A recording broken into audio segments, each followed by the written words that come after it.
Okay प्रिया, पहले आप ये बताओ, जब आप और आपके फादर कोविड पॉजिटिव आए थे उसके बाद आपके साथ क्या ट्रीट हुआ प्रशासन की ओर से, हॉस्पिटल अथॉरिटी की ओर से, बाकी सब की ओर से?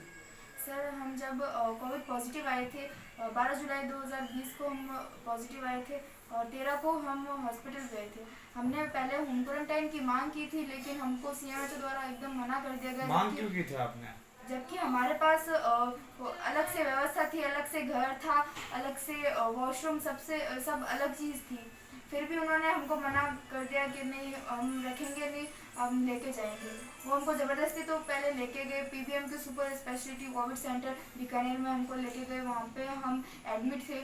हम जब वहाँ गए थे तो हमको कोई सिम्टम्स नहीं थे, एसिम्प्टोमेटिक थे, कोई सिम्टम्स नहीं थे, बिल्कुल सही थे। मैं और मेरे पापा दोनों एकदम ठीक थे। वहाँ जाने के बाद वहाँ की गंदगी और इतनी अव्यवस्था थी कि थोड़ा मेरे पिताजी का इन्फेक्शन बढ़ गया। फिर उनका ट्रीटमेंट चालू हुआ, वो भी चालू किया ही नहीं। जब हम बार बार बोलते थे कि भाई इनकी थोड़ी तबीयत खराब हो रही है तो आप आके देखिए, तो वो गौर ही नहीं करते थे, इग्नोर करते थे। कोई आता था तो वो नर्सिंग कर्मी होता था या फिर वो टिफिन सेंटर वाले वो जो आते थे वो होते थे, डॉक्टर तो अंदर आता ही नहीं था। रही बात वहाँ पे जाने की, हम वहाँ पे गए, फिर पापा का ट्रीटमेंट स्टार्ट हुआ। तब बार बार कहने के बाद स्टार्ट हुआ। तब पापा को नॉर्मल ऑक्सीजन और एंटीबायोटिक इंजेक्शन दिए जाते थे और वो एकदम ठीक थे, जैसे आप और मैं। उनकी ऑक्सीजन चढ़ने के बाद भी उनकी सैचुरेशन नॉर्मल इंसान की तरह 95 टू 99 के बीच में आती थी, कोई दिक्कत नहीं थी उनको।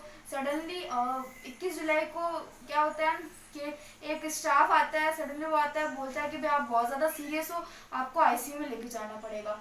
तो पापा मेरे घबरा गए। वो नॉर्मल हम सब मेरे साथ बैठे बातें कर रहे थे, भजन सुन रहे थे, वो घबरा गए और उनके व्यवहार की वजह से घबरा गए। तो वो ऊपर लेके गए, पहले उनको फर्स्ट आईसीयू में उन्होंने एडमिट किया। वहाँ पे उनको ऑक्सीजन चढ़ाई, वो नॉर्मल थे, उनकी सैचुरेशन 95 टू 97 तक आई हुई थी नॉर्मल, और पल्स भी ठीक थी, कोई दिक्कत नहीं थी। फिर वो बोलते हैं कि नहीं हम इस आईसीयू में इनको रखेंगे नहीं, हम सामने वाले आईसीयू में इनको एडमिट करेंगे। फिर सामने वाले आईसीयू में एडमिट करते हैं। तब सर पूरी रात मैंने और मेरे भाई ने खड़े निकाली है वहाँ पे हर 5 मिनट के अंदर ऑक्सीजन सिलेंडर खत्म हो जाता था। वहाँ व्यवस्था ये थी कि 4 दिन से ऑक्सीजन प्लांट बंद था, उसकी कोई रिपेयरिंग नहीं हो रखी थी वहाँ पे, और ऑक्सीजन सिलेंडर से वो काम चला रहे थे। एक ऑक्सीजन सिलेंडर वो 20 लोगों को लगा रहे हैं और फिर वो 5 मिनट के अंदर खत्म हो जाता। और वहाँ का स्टाफ इतना अनट्रेंड था कि उनको ऑक्सीजन सिलेंडर तक चेंज करने नहीं आते थे।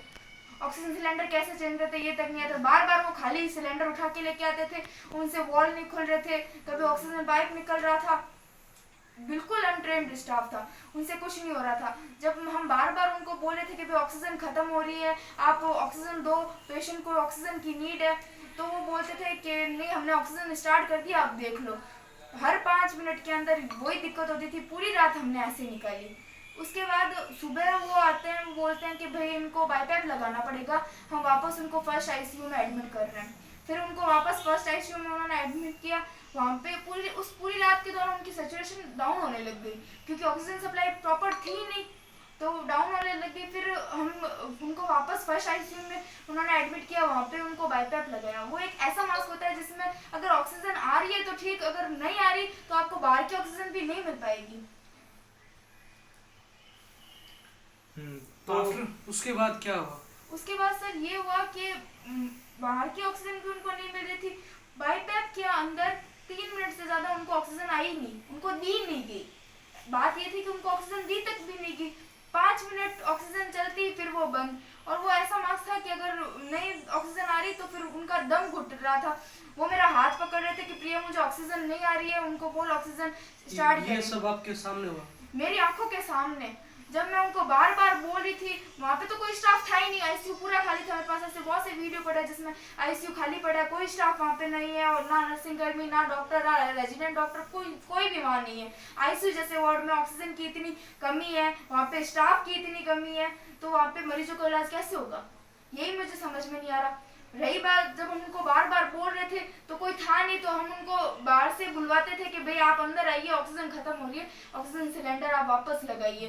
तो वो आते थे, आने में उनको पीपी किट पहनने में उनको इतना टाइम लगता था, जबकि मेरे सामने पीपी किट पहनने में 3 मिनट लगते हैं। नहीं तो कितना टाइम लगता था? 3 मिनट पहले कितना टाइम लगता था? पहले उनको 45 मिनट लगते थे। यानी आप जाते थे तो हाँ। पौन घंटा 1 घंटे बाद आते थे? 1 घंटे बाद वो आते थे। अच्छा। उस टाइम जब हमने बहुत ज्यादा बोला कि भाई उनको सांस नहीं आ रही थी, तो मैं थोड़ा घबरा गई। मैंने उनको बार बार बोला, मेरे बार बार बोलने पे वो उनका स्टाफ आता है और मुझे मेरे भाई को धक्के मार के बाहर निकाल देता है कि हम इलाज करेंगे। आपके भाई भी वहाँ थे? मेरा भाई भी वहाँ एडमिट था, जो पहले मुझसे और मेरे पापा से हफ्ते भर पहले से एडमिट था। अच्छा, तो आप एक बात है, आपने कहा कि आपने होम आइसोलेशन की मांग की थी, उन्होंने मना। आपने होम आइसोलेशन की मांग की क्यों थी? आप हॉस्पिटल क्यों नहीं जाना चाह रहे थे? क्योंकि मेरा भाई पहले वहाँ एडमिट था, मेरे और भी परिजन, मेरी दीदी ये भी पहले ही वहाँ एडमिट थे। उन्होंने बताया था कि वहाँ पे कोई व्यवस्था नहीं है, या किसी भी सूरत में यहाँ तो मत आना, कहीं पर भी जाना, लेकिन यहाँ मत आना। इसलिए हम चाहते नहीं थे वहाँ सीएमएचओ ने आपको मना किया? सीएमएचओ ने हमको मना कर दिया। तो आप बता रहे थे पिताजी कुछ हाथ पे लिख रहे थे। हाँ। क्या कहना चाह रहे थे आप? हाँ, जब उनको ऑक्सीजन नहीं मिल रही थी वो तड़प रहे थे कि मेरे को ऑक्सीजन दो। उन्होंने मेरा हाथ पकड़ा, उन बाईपैक लगाया हुआ था इसलिए उनसे बोला नहीं जा रहा था, इसलिए उन्होंने मेरे हाथ पे लिख के बोला कि भाई मेरे को जयपुर लेके जा। जयपुर मेरे हाथ में लिखा, क्योंकि हमारी बात चल रही थी उनको जयपुर ट्रांसफर करने की। जब हमने उनको बोला था कि भाई हम उनको जयपुर ट्रांसफर करना चाहते हैं, तो उन लोगों ने हमको डॉक्टर के नाम तक नहीं बताए कि यहाँ पे कौन सा स्टाफ है, कौन सा डॉक्टर है, उन्होंने किसी का नाम नहीं बताया।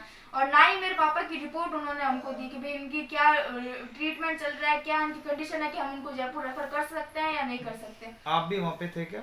हाँ। आप नाम बताएं अपना। गाइड थी। क्या वहाँ आपने क्या देखा वहाँ पे? वहाँ पर हुआ ये कि वो एकदम नॉर्मल थे, सिचुएशन उनकी ऑक्सीजन थी 95 और पल्स रेट भी एकदम 65 थी, एकदम ठीक थी। ऑक्सीजन थोड़ी देर पहले ही हमारा झगड़ा हुआ था उन लोगों से, क्योंकि ऑक्सीजन बंद हो गए थे। तब हम काफी लोग थे, मेरे भैया थे, ये थी, इनके भैया थे, 4-5 लोग थे। तो थोड़ा बहस हुई, उस वक्त बंद हुई, तो फिर उन्होंने चालू कर दी, लेकिन 10 मिनट बाद वापस ऑक्सीजन बंद हो गई। अच्छा। और उस वक्त ये लोग नहीं थे। ठीक है। तो मैं वहाँ पर भाग कर गई उनके पास, क्योंकि चाचा जी ने कहा ऑक्सीजन नहीं आ रही है। तो मैंने उनसे कहा ऑक्सीजन नहीं आ रही है। तो 5 मिनट तो वो लगाए नहीं, क्योंकि उन्होंने पीपी किट पहन कर ही नहीं रखी थी। 5-10 मिनट उन्होंने पीपी किट पहनने में लग गई। फिर एक आया, उससे ऑक्सीजन शुरू हुई नहीं। ठीक है। फिर दूसरा आया, उससे भी शुरू नहीं हुई। फिर तीसरा आया, उससे भी शुरू नहीं हुई। अच्छा। फिर चौथा आदमी आया जिसने पीपी किट पहनकर ही नहीं रखी थी। अच्छा। और मेरे बहुत जोर से बोलने पर, गुस्सा करने पर वो आया। फिर कितना टाइम नहीं था, फिर उसने आकर शुरू की। उसने वहां से शुरू कर दी, तो भी सप्लाई नहीं हुई वहाँ पर। ठीक है। तो उन्होंने कहा कि भाई आगे देखो, आप सप्लाई क्यों नहीं हो रही है। कितनी देर लगी इस प्रक्रिया में? 15 मिनट लग गए। और वो आपके परिजन के बाइक पैप लगाया हुआ था, मास्क? हाँ, बाइक पैप लगाया हुआ था, और उनकी मृत्यु का कारण भी यही था। कैसे? वो तड़प रहे थे, वो बाईपैप उन्होंने हटा के फेंक दी, क्योंकि बाईपैप से ऑक्सीजन आ नहीं रही थी। लेकिन फिर भी वहाँ का जो स्टाफ है उन्होंने जबरदस्ती मुंह पे लगा दिया। जो जैसे किसी को मुंह पे तकिया देख के मारते हैं ना, वैसे उन्होंने उनका मर्डर किया है। ना उनको बाहर की ऑक्सीजन लेनी थी और ना उन्होंने अंदर की। जब हम बोल रहे थे कि ऑक्सीजन आ नहीं रही है, तो वो हमको ये बोलते हैं कि ऑक्सीजन आ रही है, आपको क्या पता है ऑक्सीजन नहीं आ रही है। कैसे पता जो आपको? डेथ हुई है ना, वो नेचुरल डेथ नहीं है। अच्छा। एकदम घुटने के कारण हुई है। ठीक है। क्योंकि ऑक्सीजन उन्हें दी नहीं गई। वो कह रहे थे ना कि ऑक्सीजन आ रही, तो आपने किसी से टैली किया क्या? नहीं, हाँ, मेरे पापा भी पढ़ते थे पास में। अच्छा। तो उन्होंने कहा ऑक्सीजन नहीं आ रही है। तो मैंने उन लोगों से कहा ऑक्सीजन नहीं आ रही, तो उन्होंने कहा हमने तो सप्लाई कर दी, हम क्या करें। अच्छा। तो फिर मैंने अपने पापा से पूछा, मैंने कहा क्या पता इनको अभी लगी है, पता ना चल रहा। तो मेरे पापा ने से पूछा, मैंने, क्योंकि वो 10 दिन से वहाँ भर्ती थे। मैंने कहा पापा ऑक्सीजन आ रही है क्या? तो उन्होंने कहा नहीं आ रही है। और वो तो 10 दिन से ट्रेन थे, तो ऑक्सीजन नहीं आती, तो उन्होंने मास्क अपना ऊपर कर लिया। अच्छा। उन्होंने क्या, आपके पिताजी ने भी मास्क ऐसे खींचा नहीं फिर नॉर्मल? हाँ, मेरे चाचा जी ने भी जो पाइप होती है ना, वो निकाल दी थी हाँ। एकदम घुटने के कारण। ठीक है। तो उन लोगों ने क्या पाइप अंदर लगाकर और वहां से पकड़ ली, क्योंकि 4 लोग थे। हाँ। एक ने पाइप पकड़ कर रखी थी और 2 वहां सप्लाई कर रहे थे, उनसे वो सप्लाई हुई नहीं। दम घोट के मारा है मेरे पापा। 15 मिनट में उनका दम घुटने के कारण उनकी आंखें एकदम बाहर आ गई। एक सांस मैंने उनकी गिनी है, वो तड़प रहे थे, अब मेरा हाथ पकड़ रहे थे, एक सांस मैंने उनकी गिनी है, वो इतना तड़प रहे थे और उनको जबरदस्ती उन्होंने दम घोट के मारा है। और मुझे बस सरकार से और इस पूरे इंडिया से, उनके लोगों से बस यही उम्मीद है कि वो किसी भी तरह मुझे इंसाफ दिलाए। मेरी बस सरकार से, कलेक्टर साहब से मेरी बात हुई, उन्होंने मुझे आश्वासन दिया है। मेरी बस यही मांग है कि मेरी वहाँ के आईसीयू इंचार्ज, वहाँ का जो भी स्टाफ है और पीबीएम प्रशासन के खिलाफ मुझे एफआईआर दर्ज करवानी है और उनके खिलाफ सख्त से सख्त कार्रवाई की मैं मांग करती हूँ। ठीक है, और कुछ आपकी मांग है? और किसी और जैसे वहाँ का जो मानवाधिकार आयोग नर्सिंग है? स्टाफ है इतना मतलब बुरा बर्ताव करता है लोगों के साथ। हम्म। क्या मतलब मेरे पापा खुद आईसीयू में भर्ती थे, तो वहाँ सतीश कुमार नाम से कोई नर्सिंग स्टाफ में ठीक था। है। तो इतने बड़े नर्सिंग स्टाफ में किसी ने मुझे खाने के लिए, चाय के लिए जाने से मना नहीं किया आईसीयू में। अच्छा। लेकिन उन्होंने मुझे खाना ले जाने के लिए भी मना कर दिया और चाय देने के लिए भी मना कर दिया। तो उन्होंने कहा आप मेरे भरोसे छोड़िए। मैंने उनके भरोसे छोड़ा और वहाँ खाना रख कर आ गई और पूरे दिन उन्होंने उन्हें खाना नहीं दिया। तो दुनिया मैं में शाम तो को धरती गई के और भगवान मानते हैं, सारे डॉक्टर ही ऐसे हैं या चंद एक हैं? आप क्या नहीं, वहाँ अच्छे लोग भी बहुत थे। मैं 16 दिन रहकर आई हूँ ना, तो वहाँ अच्छे लोग भी बहुत थे। ये नहीं है कि सारे लोग बुरे हैं।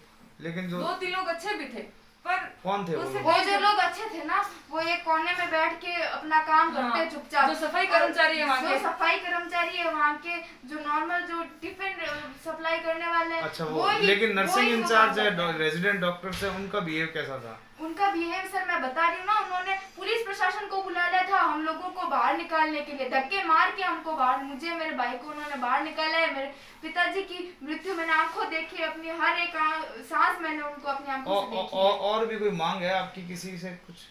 मेरी मानवाधिकार आयोग से मांग है कि वो यहाँ आए, यहाँ की व्यवस्था देखे और उनको पता चलेगा कि यहाँ की एक्चुअल रियलिटी क्या है। बस मुझे उनसे यहाँ की यही मांग है कि वो आप यहाँ आके देखिए उनको और मुझे और मेरे पिताजी को न्याय दिलाए, ताकि मेरे साथ जो बीती वो आगे किसी और के साथ ना बीते। वहाँ का असली भगवान है वहाँ के सफाई कर्मचारी और जो टिफिन लाते हैं, जो वो बेचारे- टेम्परेरी ठेके पे लगाए हुए हैं। हाँ, जो 8-8, 10-10 हजार में वहाँ पर 12 घंटे ड्यूटी करते हैं, वो वहाँ के भगवान है। वो आते हैं ना तब से हमारे बीच में रहते हैं और जाते हैं ना तब तक हमारे बीच में ही और रहते जो हैं। डॉक्टर्स है, नर्सिंग कर्मी है, हाँ, वो अंदर रूम में बैठे रहते हैं, वो अंदर आते ही नहीं है? क्या आपके पास ऐसे बुलाने के बाद भी नहीं आते। वीडियोस हैं ऐसे जिसमें वो अंदर बैठे हैं, आईसीयू में नहीं है? बिल्कुल अच्छा, ठीक। एक नहीं, काफी वीडियो है मेरे पास। काफी वीडियोस है, ठीक, थैंक यू।